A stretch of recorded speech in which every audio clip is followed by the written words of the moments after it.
Madam,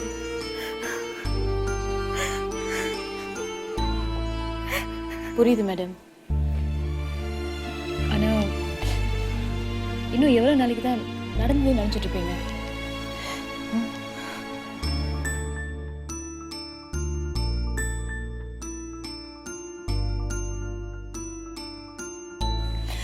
இருங்க, தண்ணி கழிட்டு வரேன். இல்ல, பரவாயில்ல.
நாங்க இங்க பிரச்சனை பண்றதுக்காக வரல.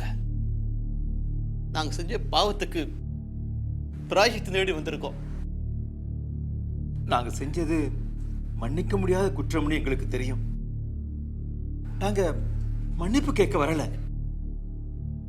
எங்க தவறால ஏற்பட்ட இழப்ப முழுமையா இல்லாம போனாலும் முடிஞ்ச அளவுக்கு சரி செய்ய முயற்சிக்கிறோம்.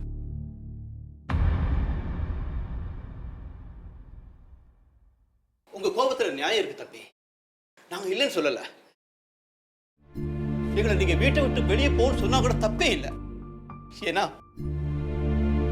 அந்த அளவுக்கு உங்களுக்கும் உங்க அப்பாவுக்கும் நாங்க துரோகம் பண்ணியிருக்கோம்.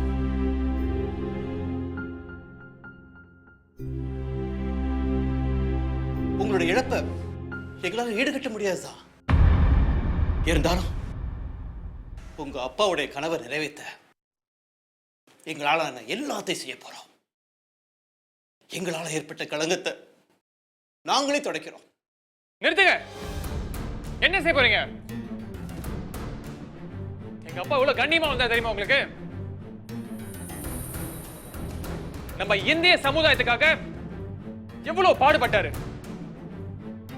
நல்ல தலைமை ஆசிரியரா, ஒரு சராசரி மனுஷனா, யாரும் குறை சொல்லாத அளவுக்கு கடமை தவறாம இருந்தாரு.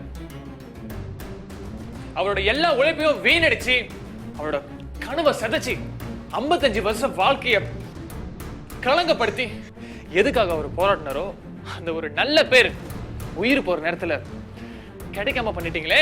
இதுக்கு மேல என்ன செய்ய போறீங்க சொல்லுங்க. உங்க பதவி ஆசைக்காக எனக்கும் எங்க அப்பாவுக்கு மட்டும் இல்ல, நம்ம சமுதாயத்துக்கே துரோகம் பண்ணிருக்கீங்க. இதனால்தான் மக்கள் நம்மளை யாருமே நம்ப மாட்டாங்க. நல்லது நடக்கணும் நம்மளை நம்பி ஒவ்வொரு தடவையும் ஆதரவு கொடுக்கறவங்கள ஏமாத்துறீங்களே, அவங்க நம்பிக்கை மறுபடியும் எப்படி சம்பாதிக்கிறது சொல்லுங்க? எந்த ஒரு செயல்களுக்கும் ஒருத்தர் தான் தலைவரா இருக்க முடியும். எல்லாரும் தலைவர் ஆகணும்னு ஆசைப்பட்டா எப்படி? வெறும் பேருக்காகவும் புகழுக்காகவும் இப்படி சுயநலமா நடிக்கிறீங்களே. ச்சே. தம்பி, நீங்க எவ்வளவு வேணாலும் திட்டுங்க, எப்படி வேணாலும் திட்டுங்க. நாங்க செஞ்ச தவற உணர்ந்து இதையெல்லாம் எதிர்பார்த்து தான் இங்க வந்திருக்கிறோம். ஒரே மலேசியா தமிழ் பள்ளி அறவாரியத்தை பத்தியும் உங்க அப்பாவை பத்தியும் தப்பா செய்தி கொடுத்தது நாங்கத்தான். அதை மாத்தி உண்மையை விளக்கி பத்திரிகையில அந்த செய்தி வரும்படி திரும்ப செஞ்சிடுறோம். நீங்க உங்க முயற்சிகளை தொடரணும். உங்க அப்பா ஆசைப்பட்ட மாதிரியே சில பெற்றோர்கள் செய்யற தவறுனால சமுதாயத்தால புறக்கணிக்கப்படுற பிள்ளைங்களுக்காக ஒரு ஆசிரம பள்ளியை நிறுவி நம்ம சமுதாய முன்னேற்றத்துக்காக நீங்க உழைக்கணும். போதுங்க, போதும். இவ்வளவு நாள் என் குடும்பம் சேவை செஞ்சது போதும். இன்னொரு இழப்பு என்னால தாங்க முடியாது. தயவு செய்து, தயவு செய்து. அம்மா, உங்களோட ஆதங்கம் எனக்கு புரியுது. உங்க வார்த்தைகள்ல உண்மை இருக்கு.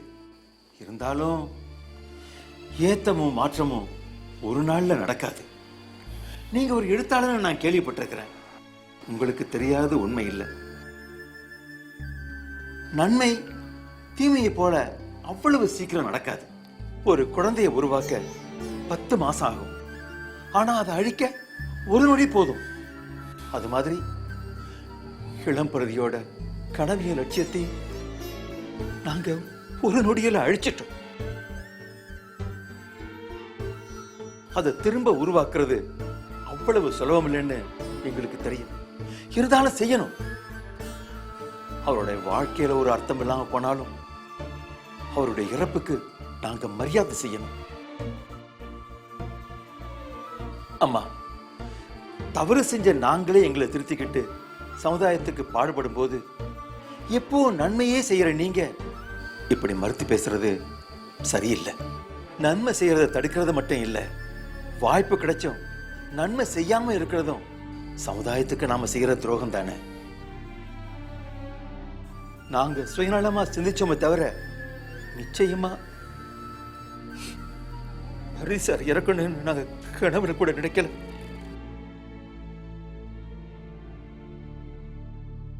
தயவு செய்து உங்க முடிவை மாத்திக்குங்க. அவர் கனவு நனவாகணும். நம்ம சமுதாயம் முன்னேறணும்.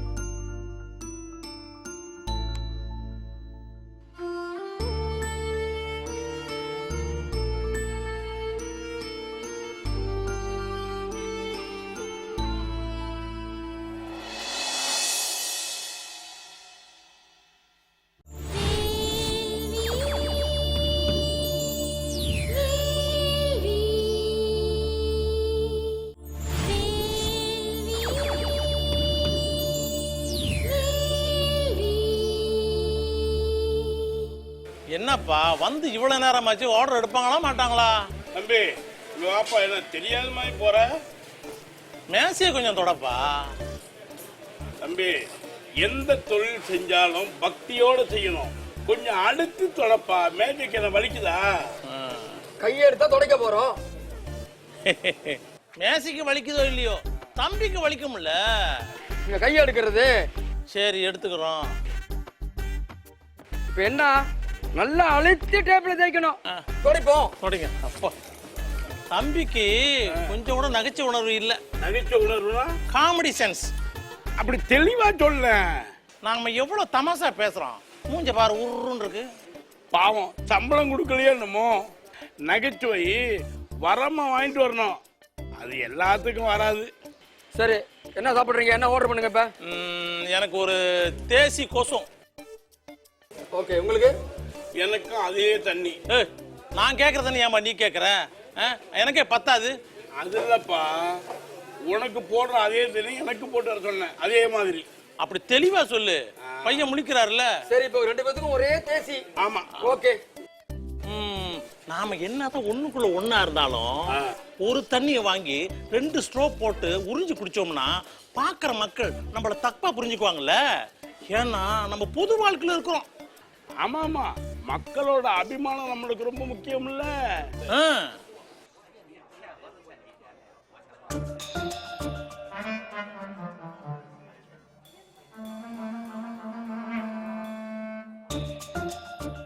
வீட்டில் தனியாக இருந்த மாதுவிடும் ஆசாமிகள் அட்டுழியம், தாலிக்கொடி பறிப்பு.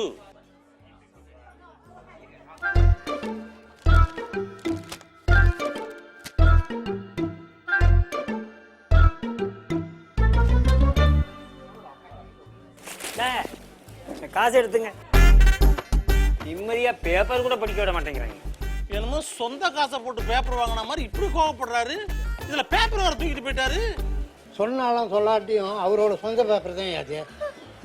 அடப்பாவமே, தேத்தனையும் வாங்கி குடிச்சதும் இல்லாம பேப்பரையும் காது கொடுத்து வாங்கி படிச்சிருக்கான். ஏயா, நீ கடைக்கு ஒரு பேப்பர் வாங்கி போடக்கூடாது? ஆமாம் ஆமாம், உங்களை மாதிரி எல்லாருமே ஓசி பேப்பர் படித்தா தமிழ் பத்திரிகை இழுத்து மூட வேண்டியது தான். அதுக்கு நான் வேற உடஞ்சியா? என்ன ஓசியா? நாங்களும் தேத்தனிக்கு காசு கொடுப்போம்ல ஒரு நாளைக்கு. அப்படியே தேத்தனுக்கு இடையில பேப்பருக்கு எதிர்பார்க்குறீங்க? பின்ன யாரோ விடுற அறிக்கைய நாம காது கொடுத்து வாங்கி படிக்கணுமா? நாங்க தேத்தனை குடிக்கிறது பேப்பர் படிக்கத்தாம்பா. சரி, அது இருக்கட்டும். நேத்து பத்திரிக்கை படிச்சியா? நேற்று பத்திரிக்கையா? ஐயோ, நான் கடைக்கு வரல. இந்த ஒரே மனுஷ தமிழ் பள்ளி கட்டணும்னு ஒரு அறவாரி அமைச்சாங்கல்ல, அதை பத்தி அவதூறு பேசினார்ல நம்ம தலைவர் கதிரேசன். அவர் பகிரங்கமா மன்னிப்பு கேட்டிருக்காருப்பா. இவங்க இப்படி நல்லவங்களா மாட்டா நம்ம வண்டி எப்படி ஓடுறது? அதானே, இப்படி 4 பேர் இருந்தா தானே நம்ம ஜாலரா அடிச்சு 4 காசு சம்பாதிக்கலாம். ஆமாம் ஆமாம், உங்களை மாரி 4 பேர் இருந்தா நம்ம சொந்தம் எங்கேயோ போயிடும். சரி சரி, நீங்கள் தண்ணி சாப்பிடுங்க. இதை கணக்கு எழுதுங்க. இதுயம்மா, இந்த ஆள்லாம் நமக்கு வந்து அறிவுரை சொல்ற நிலைமை ஆயிடுச்சு. நம்ம நேரம் குடி.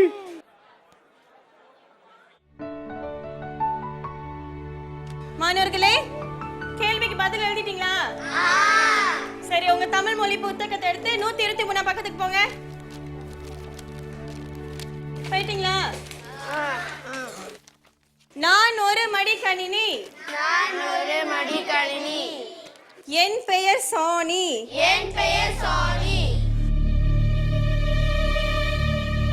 என் விலை ரிங்கெட் மலேசியா 1600.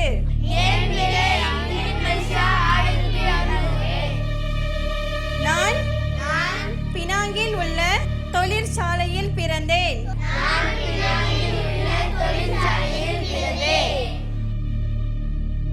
நான் கருமை நிறத்தில் இருப்பேன்.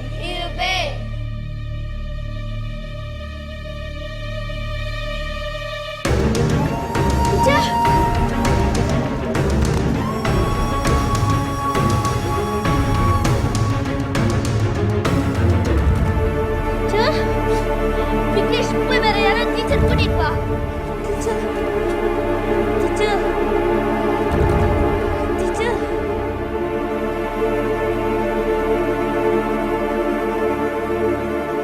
டீச்சர்.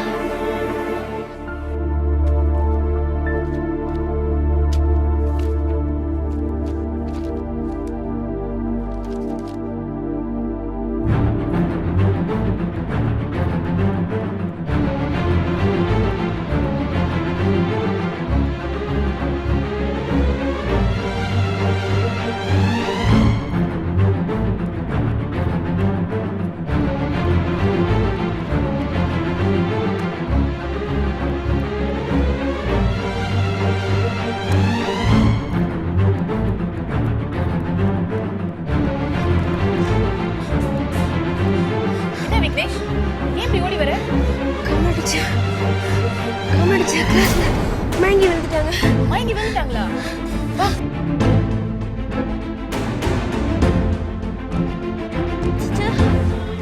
டீச்சர் ஸ்ரீ, கல கமலா கமலா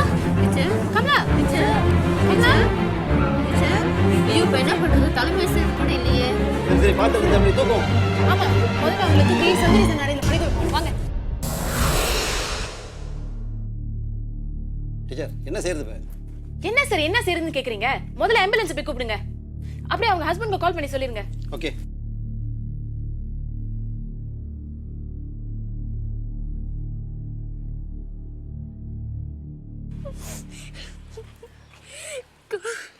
என்னாச்சு கமலா நீ அழுவுற?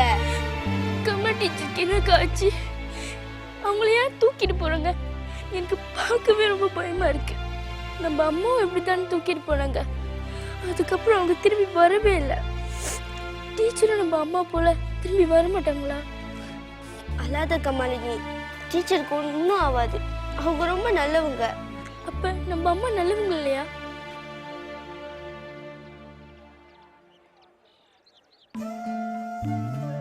என்ன விக்னேஷ் இது? கமாலினி தான் சின்ன பொண்ணு, விவரம் இல்லாம அழுவுறானா? நீயுமா? அன்புக்கு வயசு வித்தியாசம் தெரியாது ஸ்ரீநிதி. கமலா டீச்சர் தான் எனக்கு எல்லாமே. அவங்க இல்லைன்னா இந்த பள்ளிக்கூட வாசலை மிதிச்சிருக்க முடியாது. வீதியில பிச்சை எடுத்துக்கிட்டு இருந்த என்ன ஸ்கூல்ல சேர்த்து விட்டாங்க. எழுத பழக்க தெரியாது என்ன வகுப்புல முதல் மாணவனா ஆக்குனாங்க. என் அம்மா கூட என் மேல இவ்வளவு அக்கறை எடுத்துக்கிட்டது இல்லை. டீச்சருக்கு ஒண்ணு எப்படி என்னால அழாம இருக்க முடியும்? எனக்கு புரியுது விக்னேஷ்.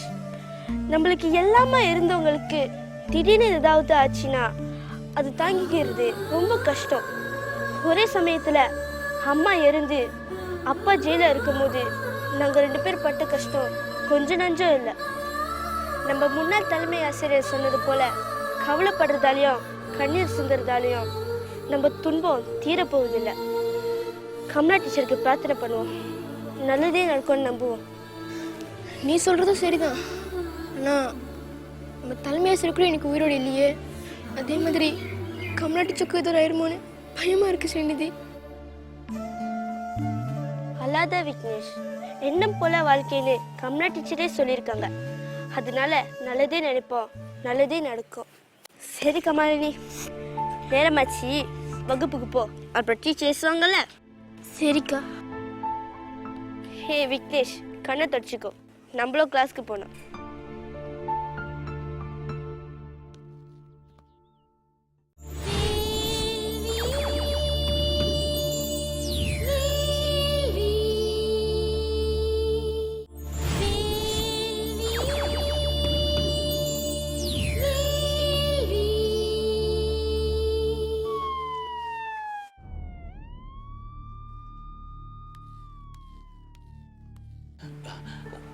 டீச்சர், வேலை இடத்துல சொல்லிட்டு வர கொஞ்சம் லேட் ஆயிடுச்சு. டாக்டர் என்ன சொன்னார்? டாக்டர் என்கிட்ட எதையும் சொல்லலை. உங்களை தான் எதிர்பார்த்துட்டு இருக்காரு. அப்படியா? கொஞ்சம் இருங்க. நர்ஸ், எஸ், இவர் டீச்சர் கமலாவோட கணவர். டாக்டர் பார்க்கணும்னு சொன்னார். ஒரு நிமிஷம் இருங்க. டாக்டர், பேஷண்ட் கமலாவோட ஹஸ்பண்ட் வந்திருக்காரு. Okay doctor. டாக்டர் அந்த ரூமுக்கு வர சொன்னார். நீங்கள் போய் பார்த்துட்டு வாங்க. சரி டீச்சர். டீச்சர், உங்களுக்கு சிரமம் இல்லைன்னா என் கூட கொஞ்சம் வர முடியுமா? ஏன்னா எனக்கு இந்த மாதிரி விஷயம்லாம் சரியாக தெரியாது. இன்னும் கொஞ்சம் பதட்டமாக இருக்குது. ப்ளீஸ். சரி, தைரியமாக இருங்க. ம், வாங்க.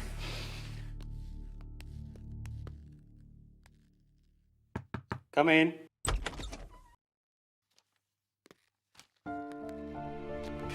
உட்காரு.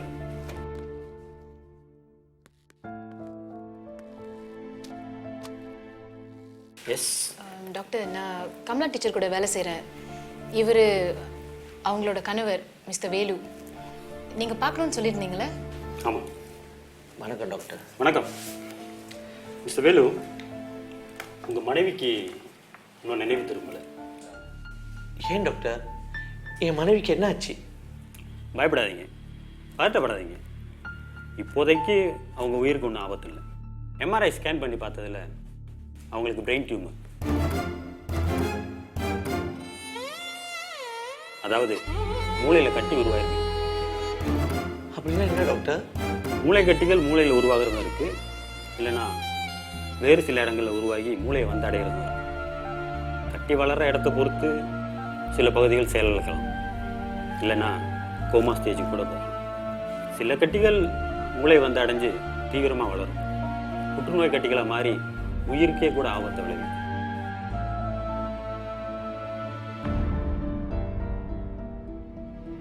அப்படின்னா என் மனைவிக்கு என்ன டாக்டர்? மன்னிக்கணும், நான் உங்களை பயமுறுத்துறதுக்காக சொல்றேன். உங்கள் மனைவிக்கு என்ன பிரச்சனைன்னு இப்போதைக்கு எங்களுக்கு சரியா தெரியும். ஸ்கேன் பண்ணியிருக்கோம், ரிப்போர்ட்ஸ் வந்துடும். பயப்படாதீங்க, நல்லதே நடக்கும். டாக்டர், நான் போய் என் மனைவி பார்க்கலாமா? பார்க்கலாம், ஆனால் அதில் எந்த பிரயோஜனமும் இல்லை. ஏன்னா அவங்களுக்கு சுய நினைவே இல்லை. நினைவு திரும்பினதுக்கப்புறம் நாங்களே அவங்களுக்கு சொல்லி அனுப்புகிறோம். முடிஞ்ச அளவுக்கு வெளியூருக்கு எங்கேயும் போக வேண்டாம். சரிங்க டாக்டர். கமின். டாக்டர், சர்ஜரிக்கு எல்லாம் ரெடியா இருக்கு. ஓகே, வரேன்.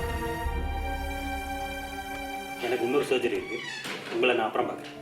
சரிங்க டாக்டர், ரொம்ப நன்றிங்க டாக்டர். நன்றி டாக்டர். ஓகே.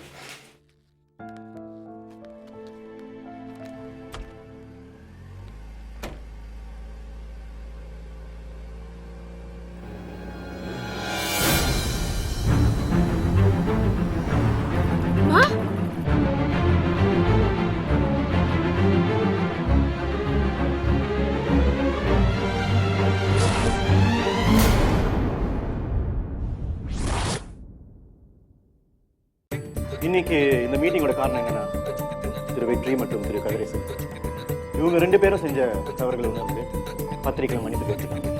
ஸோ என்னை பொறுத்த வரைக்கும் அவங்க தவறுகளை உணர்ந்து மன்னிப்பு கேட்குறவங்க மென்மையானது. ஸோ மெம்பர்ஸ் ப்ளீஸ் என்ன கேட்டுக்கிறேன்னா, இவங்க 2 பேரையும் நம்ம அரவாரத்தில் சேர்ந்து. வெற்றி ஒரு இன்டர்நேஷ்னல் ஸ்கூல் வாங்கலான்னு சொன்னார், ஆனால் அவரோட கருத்துக்கு யாருமே அவ்வளோ வரவேற்பு கொடுக்கல. ஏன் திடீர்னு இன்டர்நேஷனல் ஸ்கூல்? அது காரணம் இருக்குமா? ஸ்கூல் மேனேஜ்மெண்ட் பேசினதுக்கு அப்புறம் என்ன விஷயம்னு விவரமா சொல்லணும். கண்டிப்பா வாங்க டீச்சர்ஸ். அன்னைக்கு நீங்க எங்க வீட்டுக்கு வந்துட்டு போனீங்களே, அப்பையிலேருந்து ராம்குமார் அங்கிள் வீட்டுக்கு வர்றதே இல்லை. சாரிங்க, நான் உங்க வாழ்க்கையில குறிக்கிற நினைக்கல. உங்கள் மனைவியோட ரிப்போர்ட் வந்துருச்சு, அவங்களுக்கு கேன்சர் கன்ஃபார்ம் ஆயிடுச்சு.